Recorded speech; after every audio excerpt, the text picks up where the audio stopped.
Hi, Taylor T. Carlson here, and we go back in time today for some more classic cinema. Warner Brothers has really pulled out all the stops for their 100th anniversary as a studio, and Best Buy has been giving a lot of those movies the limited edition Steelbook treatment. The one we're looking at today is Rebel Without a Cause, starring the late great James Dean, and featuring supporting parts from the likes of Sal Mineo, Natalie Wood, Jim Backus, and even a young Dennis Hopper. I'm going to unbox this release, share my opinions, and let you know if I recommend this release or not. Nice close-up of James Dean on the cover there. This guy only got the star in 3 movies, and this was the only contemporary set one of the 3. It didn't even come out until about a month after he'd passed away, which is quite sad and tragic. Back of the slipcover with all our pertinent information. On the back, we've got Natalie Wood. Inside here, we do have a digital code of the film. Right here, we have our Blu-ray disc of the film. This is identical to the earlier released Blu-ray. It's not a newly mastered version or anything like that. And then we have our 4K disc here. I don't know why they put the 4K disc on this tan-colored one and made the black one the Blu-ray. I probably would have done it the other way around for consistency with other releases, but what are you going to do?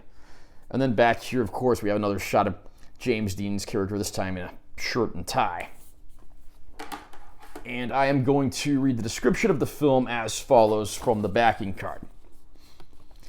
This cinematic and cultural milestone remains one of the most enduring films of all time. Star James Dean gives what many consider to be his finest performance. Powerfully directed by Nicholas Ray, Dean plays the ultimate teenage rebel, and together with Academy Award-nominated co-stars Natalie Wood and Sal Mineo, gives voice to the post-war subculture of troubled American youth.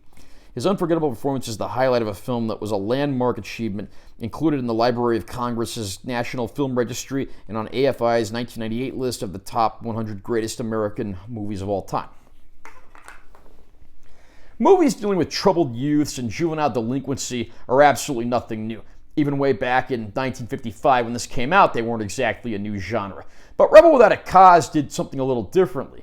Usually those kinds of activities are associated with slums and ghettos. But this time around, we actually look at some decent, upper middle class teenagers who are dealing with their own struggles with their respective families. We've got James Dean's character, who of course comes from a decent family, but his father likes to drink a little too much and regularly quarrels with his wife and of course his wife's mother, resulting in quite the broken home. Dean's father is portrayed by actor Jim Backus. Backus, of course, would go on to be known in the next decade for portraying 2 very noteworthy television roles. He portrayed the wealthy Mr. Howell on Gilligan's Island, and he also voiced the classic cartoon character Mr. Magoo. And then we have other characters like Sal Mineo's Plato, who's a very troubled young man, particularly following the loss of his parents being looked after by a maid.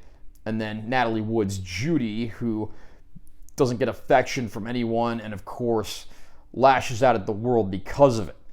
We get to see how these characters interact in school, the sort of social activities, rituals, hazing, rites of passage they have to go through, and the often tragic consequences that come with this. I mean, in a lot of ways, this is a character study of sorts, and it's very well done for what it is. Some elements of the film are certainly dated, including the technology and fashions, but there's a lot of themes here that actually still reign true nearly 7 decades after the movie's release. It's a true shame that James Dean only got to get top billing in 3 films like this. This was the only contemporary set one, and again, it was the only one that came out after he passed away, and it may very well be his finest hour on the big screen. Rebel Without a Cause has previously been released on home video in several formats, including a Blu-ray disc probably roughly a decade or so ago. This 4K disc does give the film a nice upgrade. It does get HDR, not Dolby Vision, but HDR, and this does help the film somewhat. I'm not going to say that this is a great-looking film on 4K. It's not the sort of thing that will ever be demo material, but as far as a faithful, good transfer goes, without any unnecessary manipulation, digital tinkering, and so forth goes, it gets the job done. Just don't expect something that looks razor sharp like it was filmed yesterday. Again, we get the older Blu-ray disc of the film in here. I'm not sure if the 4K was stricken from the same master as that Blu-ray, or if this was a new master that was made for the 4K disc. But either way, we get that old Blu-ray in here, and that means that we actually get all the old bonus features that were on there. And there's a ton of stuff to go around in there, including some featurettes as well as deleted scenes, many of which are relatively unfinished and don't even have sound. Any fan of the movie should be pretty happy with what they get here. Even if you've never seen it before, this is one of those films that's well worth adding to your collection and seeing at least once. Are you a fan of Rebel Without a Cause? Do you think it's the best movie that James Dean ever started?